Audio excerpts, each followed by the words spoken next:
So we just want to do a small survey so we can know if you have went through this cyber scams or not.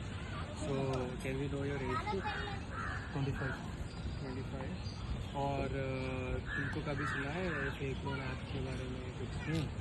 और did you ever go through OTP scams or did you hear about it?